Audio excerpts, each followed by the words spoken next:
বিসমিল্লাহির রহমানির রহিম। আমাদের অনলাইন শিক্ষা কার্যক্রমে এখন আমরা মাধ্যমিক শ্রেণীর রসায়ন বিজ্ঞান অংশে রাসায়নিক বন্ধন নিয়ে আলোচনা করছি। এখানে অষ্টক ও দুইয়ের নিয়ম যে বিষয়টি আছে, আমরা সেই নিয়মের উপর এখন কথা বলছি। তো এখানে অষ্টক ও দুইয়ের নিয়মটি আসলে কি? প্রথমত আমরা দেখব হলো অষ্টকের নিয়ম।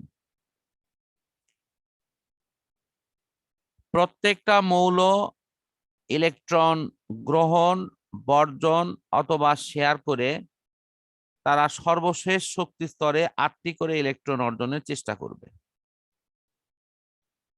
এই 8টা করে ইলেকট্রন অর্জনের চেষ্টা করার নামই হলো অষ্টকের নিয়ম। আমি যে কথাটি বললাম এটা আমাদের এই যে 8টা করে ইলেকট্রন বিদ্যমান, এই কথাটা এখানে লেখা আছে। তাহলে আমাদের কিন্তু একটা উদাহরণও এখানে দেওয়া আছে, একটু সবাই তোমরা এই উদাহরণটার দিকে লক্ষ্য করো। একটু আগে যে আমি মিথেন লিখলাম, এই মিথেন দিয়ে এই উদাহরণটা এখানে দেওয়া আছে। আমি উদাহরণটা বুঝাই দিচ্ছি, তাহলে এটা সবাই বুঝতে পারবা। মিথেনের স্বাভাবিক সংকেত হলো CH4,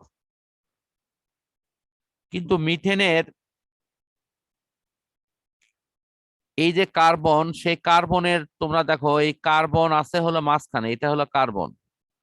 কার্বনের বহিস্থ স্তরে একটা ইলেকট্রন, দুটা ইলেকট্রন, 2 জোড়া, 3 জোড়া এবং 4 জোড়া, এই সব মিলিয়ে 8টা ইলেকট্রন আছে। তা আমি এটা তোমাদের আরো ভালো বোঝার জন্য আমি হোয়াইট বোর্ডে এটা দেখাই দিচ্ছি যে এটা কিভাবে আছে। আমরা প্রথমে কার্বনের পরিচয়টা নেই। কার্বনের ইলেকট্রন সংখ্যা হলো 6টা। এর কারণটা কি? কার্বন 6 নম্বর মৌল। তোমরা যদি পর্যায় সারণী একটু দেখো, তাহলে পর্যায় সারণীতেই এটা আছে, কিন্তু এটা 6 নম্বর মৌল। তাহলে কার্বনের যেহেতু 6 নম্বর মৌল, তাহলে কার্বনের ছবিটা আমরা একটু অঙ্কন করি। কিভাবে কার্বনকে আমরা আঁকাতে পারি? এটা কার্বনের হলো নিউক্লিয়াস, তারপরে প্রথম খোলক, এরপরে দ্বিতীয় খোলক। এখান থেকে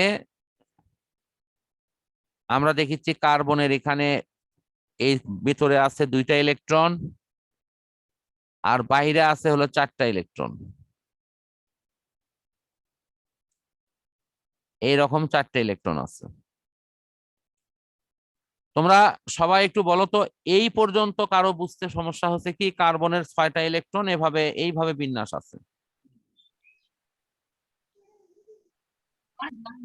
একটু মতামত দাও যে আচ্ছা, কার্বনের ইলেকট্রন বিন্যাসটা এভাবে সাজানো আছে।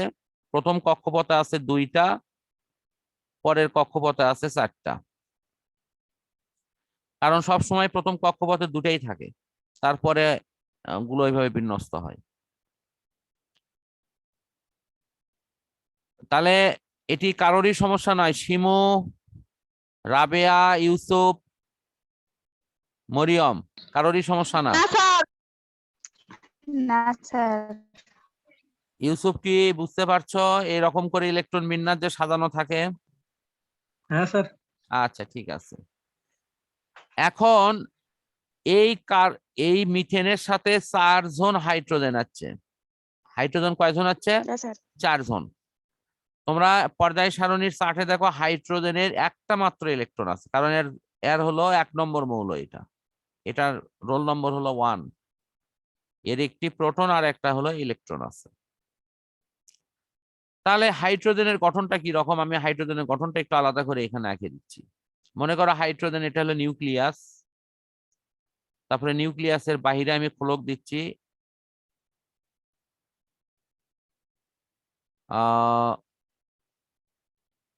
ধরো এটা প্রথম খোলক, আর খোলক একটাই হবে। এই খোলকে ইলেকট্রন দেওয়া হচ্ছে।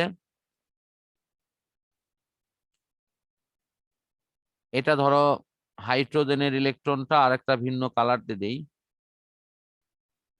এটা হলো হাইড্রোজেনের ইলেকট্রন, এটা। তাহলে এটা হলো হাইড্রোজেনের গঠন। এখন হাইড্রোজেন যখন এই তোমার হলো কার্বনের সাথে এসে যুক্ত হবে, তখন কি হবে? এই হাইড্রোজেনকে আমরা মনে করো এখান থেকে এই দিকে রিপ্লেস করে দিচ্ছি। আমরা এখানে 4টা হাইড্রোজেন আঁকে নেব।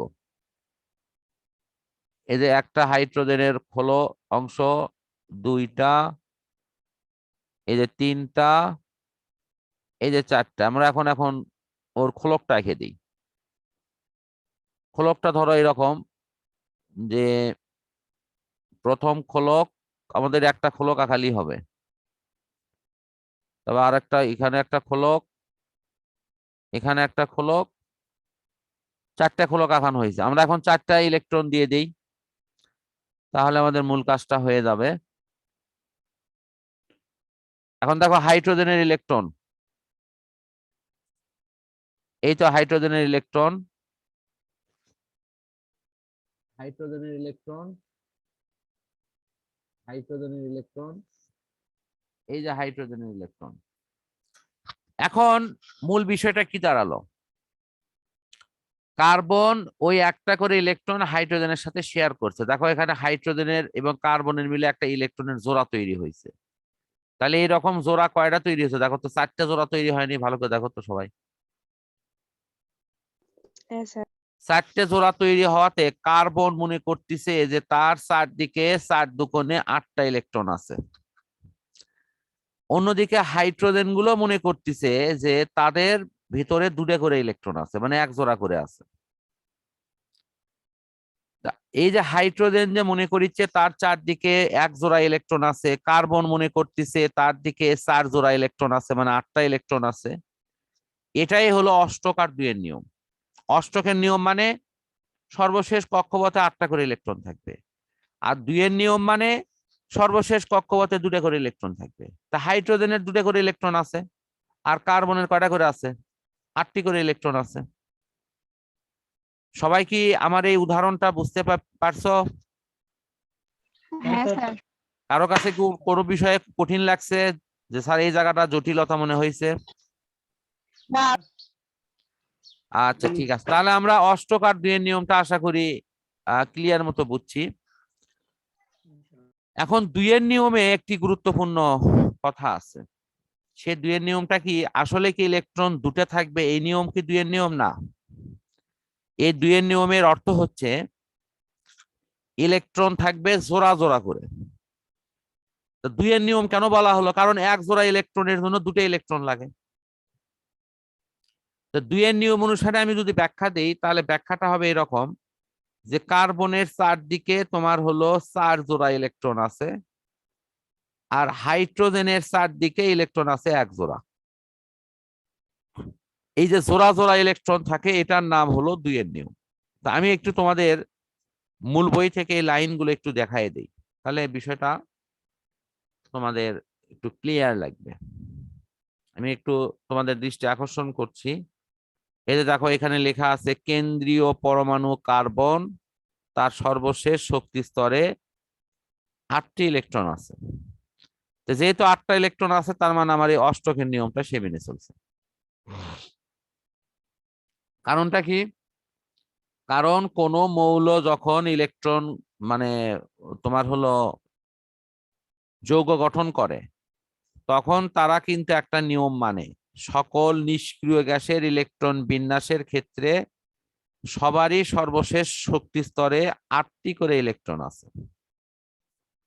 তো সবগুলো নিষ্ক্রিয় গ্যাসের 8টা করে ইলেকট্রন আছে, একমাত্র হিলিয়াম ছাড়া। হিলিয়ামের ক্ষেত্রে ইলেকট্রন আছে 2টা। তো এখন যখন মৌলগুলো পরস্পরের মধ্যে ইলেকট্রন শেয়ার করে, গ্রহণ করে, বর্জন করে, ভাগাভাগি করে, তখন তারাও কিন্তু এই 8টা করে ইলেকট্রন ধারণ করে। এই 8টা করে ইলেকট্রন তারা লাভ করে বা করার চেষ্টা করে। একেই বলা হয় অষ্টকের নিয়ম।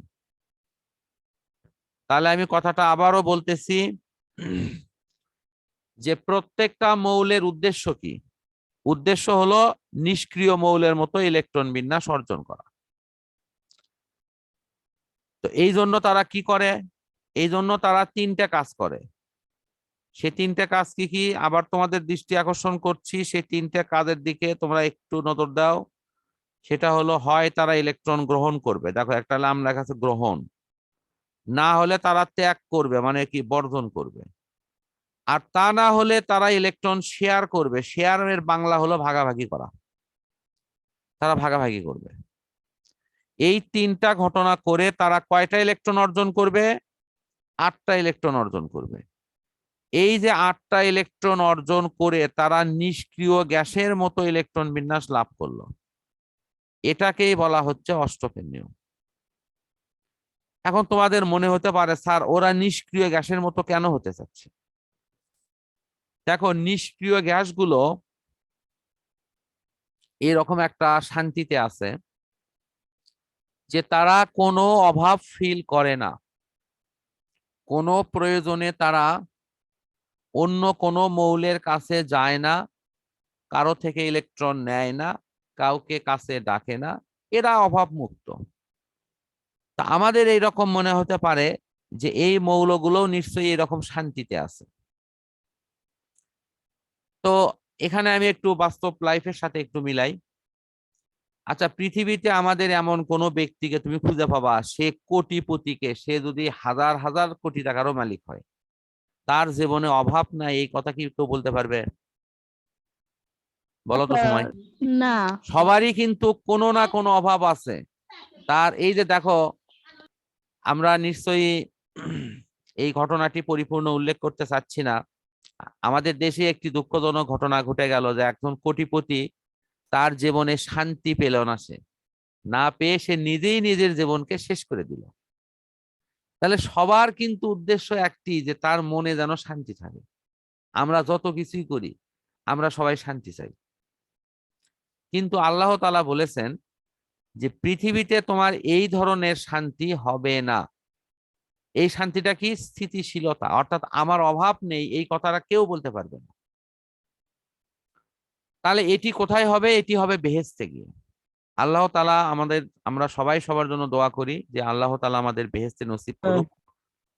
যে বেহেশতে গেলে মানুষের কি সুখের অনুভূতি হবে? প্রথম অনুভূতি হবে যে কারো কোনো অভাব থাকবে না, কেউ কোনো অভাবের মধ্যে পড়বে না।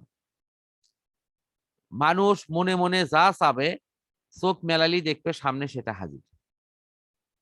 এই রকম যদি শান্তিময় অবস্থা কোনো মানুষের হয়, তাহলে সেটাকেই কিন্তু আমরা প্রকৃত শান্তি, প্রকৃত সুখ বলতে পারি। তোমরা আমার সাথে একমত তো এই কথাতে? যে আমার কোনো অভাব নেই, আমি চোখ মেলালি আমি যা খুশি তাই চাচ্ছি তাই পাচ্ছি। যদি এই রকম অবস্থা যদি কখনো আল্লাহ তাআলা আমাদের করে, তাহলে এটাই কি প্রকৃত শান্তি না, প্রকৃত সুখ না?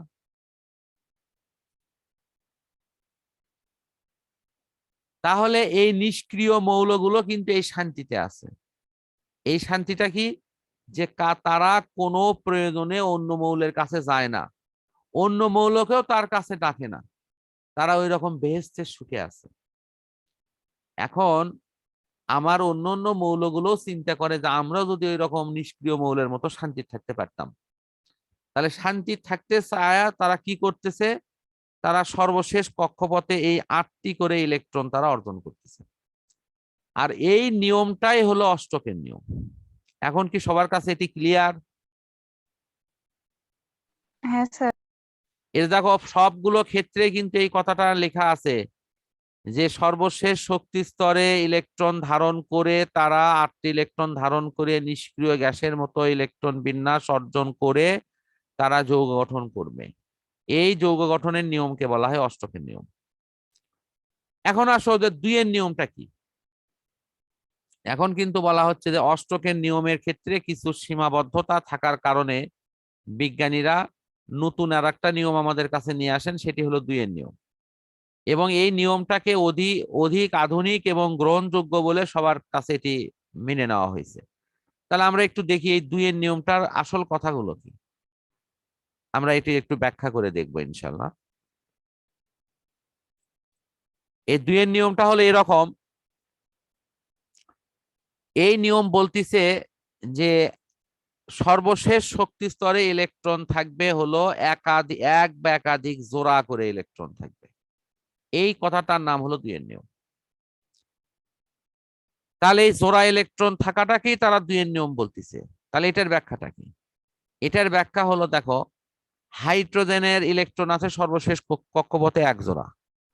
আমি যদি এখানে কার্বনেরটা ধরি, কার্বনের আছে 4 জোড়া, তাহলে আমি কার্বনেরটাও ব্যাখ্যা দিতে পারছি, হাইড্রোজেনেরটাও ব্যাখ্যা দিতে পারছি। কিন্তু অষ্টকের নিয়ম কার্বনেরটা ব্যাখ্যা দিতে পারছে, কিন্তু হাইড্রোজেনেরটা ব্যাখ্যা দিতে পারছে না। এই কারণের জন্য 2 এর নিয়মটা কিন্তু আমাদের কাছে এখন অত্যন্ত বেশি গ্রহণযোগ্য আকারে আসছে। তাহলে আজকে আমরা এখন পর্যন্ত যা পড়লাম সেটা একটু সারমর্ম করে দেই, যে প্রত্যেকটি মৌল তারা তাদের নিকটস্থ নিষ্ক্রিয় মৌলের মতো ইলেকট্রন বিন্যাস অর্জন করতে চায়। এই কারণের জন্য তারা ইলেকট্রন গ্রহণ, বর্জন, শেয়ার করে 8টা ইলেকট্রন লাভ করতে চায়। এইটা হলো অষ্টকের নিয়ম। বর্তমানে অষ্টকের নিয়মের পাশাপাশি আরেকটি আধুনিক এবং গ্রহণযোগ্য নিয়ম নিয়ে আসা হয়েছে, সেটা হলো 2 এর নিয়ম। এই নিয়মের মূল কথা হলো সর্বশেষ শক্তি স্তরে 1 বা একাধিক জোড়া ইলেকট্রন থাকবে।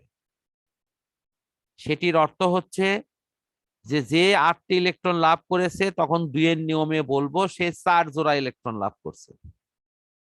যে মাত্র 2টি ইলেকট্রন লাভ করছে তখন তাকে আমরা বলবো সে 1 জোড়া ইলেকট্রন লাভ করেছে। এটি হলো 2 এর নিয়ম। আর বন্ধনের অষ্টক এবং 2 এর নিয়মের এটি মূল কথা। তোমরা কি এটা ক্লিয়ার, সবাই বুঝতে পেরেছো? একটু সবার মতামত দাও। হ্যাঁ স্যার। কারো কোনো জটিলতা স্যার। লাগছে কি এটা? না। আচ্ছা, আমরা সামনের দিন ইনশাল্লাহ এই 2 এবং অষ্টকের নিয়মের আরো অনেকগুলো উদাহরণ পড়বো যেগুলো পরীক্ষায় আসে।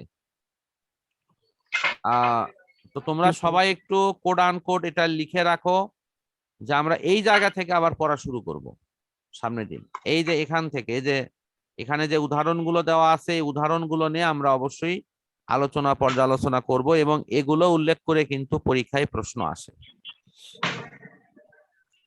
তা আজকে আমরা এখানেই পড়াটি শেষ করছি। পরম করুণাময় আল্লাহ তাআলার কাছে সবার সুস্থতা কামনা করে বিদায় নিচ্ছি।